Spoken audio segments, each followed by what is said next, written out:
The first time these two teams met was 12 days ago, and the Islanders handled the San Jose Sharks. They were the better team that night with a 4-0 win. Tonight, it really, from the opening face-off, San Jose proved they were the better team tonight. Well, they got the first goal, Brendan, and we talk about how important it is. But the Islanders came back, and they got that big goal from Brock Nelson, which really put them back in the game. But they had some real good, playmaking ability. Hurdle was the best player on the ice, and that's just good, quick passing and the second opportunity. So credit the Sharks from taking it to the Islanders, moving the puck and then staying with it, not quitting on it. And Timo Meier is able to finally get that second rebound in. But it was a turnover from the Islanders. It allowed them the opportunity. And I thought this was the goal that was really going to ignite the Islanders through what was just a so-so first period. Great pass from Bailey over to Nelson.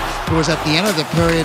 And, we always talk of, Brendan, the start of the game and the end of a period. It's important to score goals. It's important to keep the puck out of the net. So I really felt that the Islanders would be able to go into that and come out in that second period and come out real hard. Meier's goal, 7:59 in. Nelson was able to tie it there in the final minute, and it was 1-1. After a lopsided first period, it was still 1-1 going into the second period. Barry Trotz talked about it, but you talked about it during the game. Those first 5 minutes of the second period, you like that from the Islanders. You like the way they came out during that second period, but at 4:59, the Sharks got the goal and it went downhill. And they had a couple of good chances to get into a lead, and that didn't happen for them. And then really the turning point of the game is just a turnover. Scott Mayfield skating backwards. You can't get a lot of force on it. Creates the turnover, and then Donskoy comes in. A good smart play by Donskoy as he just drives to net, thinking maybe there's going to be a rebound. It was a good play by Sumela, but it was Donskoy who comes in, picks up the rebound, and that really changed the game. And then good, hard, individual work by Burns. Just makes some nifty moves, get on the backhand, and tough play for the goaltender because he really can't follow the puck. But Burns protects the puck, and then he gets his feet moving, and then some fancy dance stuff. And I'm not sure if that didn't go off of Thomas Hickey at the end of the day. Didn't get another look, but two quick goals, and the Islanders never really recovered. Donskoy, his third, Burns his first of the season at 13:50, and that gave them a 3-1 lead after two periods. And then once the third period came around, things got a little bit rough, got a little bit nasty. And I know you didn't like it when you were on the ice, but I know you liked it up here watching those guys tonight. Well, because I'm always a big fan of don't take losses lightly, and get a little angry and show the world that you care, that it's important to you game in and game out to play hard. That's a little bit of a hit from behind, but we know Mayfield's going to stand up for himself, and he's going to take on anybody. He's a heavyweight, and he says, okay, fine, I'll drop my gloves. But that's just showing the opposition and the rest of the National Hockey League. If you want to play in that kind of a game, then those things are going to happen.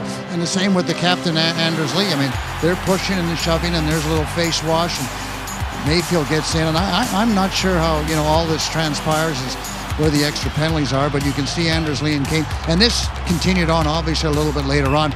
But this is the takedown, and I understand what went on between those two guys and Matt Martin getting a little upset. But it's a good sign for the Islanders that you get a little frustrated, you get a little angry, and here's the, okay, do you want to go? I want to go. I'm available, and the trade-off back and forth. And Anders Lee was ready for him right away. And as the coach said, this is real leadership. That we're just not going to take this kind of stuff from anybody, and not only from the physical end, Brendan, but certainly from the loss end. It's important to stand up to the opposition, and the Islanders did that extremely well. Islanders had 43 minutes in penalties in their first 6 games combined. 52 tonight for the New York Islanders against the San Jose Sharks, trying to send that message in a 4-1 loss. Now they're going home. They had a 4-game road trip, started in Nashville, ended here tonight in San Jose. They go 1-3 on it. You break down the schedule. It was slow at the start. 3 games in 4 nights. They had some tough competition. Now you're starting to see what this team's made of, and now there's a big stretch. They don't play again until Wednesday. Try to take this one forward. Yeah, but I think it's good for them. It's a tough road trip. You play 3 games in 4 nights. Now you've got a time change, and these are all big, strong, physical teams. So, I mean, the extra time I don't think will hurt the Islanders in any way, shape, or form. They can go and have a couple of practices, and they can get it home, and they're confident at home, and they've established a little bit of a game now. We've seen them play 6 really solid period of hockey with the Kings and the Sharks. So there's some confidence starting to brew with the Islanders, and they're understanding when they have bad games, they're understanding why they're having bad games. So I think they're taking some steps forward. They've got some more steps to go yet, but I think it bodes well now for the Islanders to be able to go home and play the Florida Panthers, if I'm not mistaken, on Wednesday. You are correct. Butch Goring will see you in Brooklyn on Wednesday.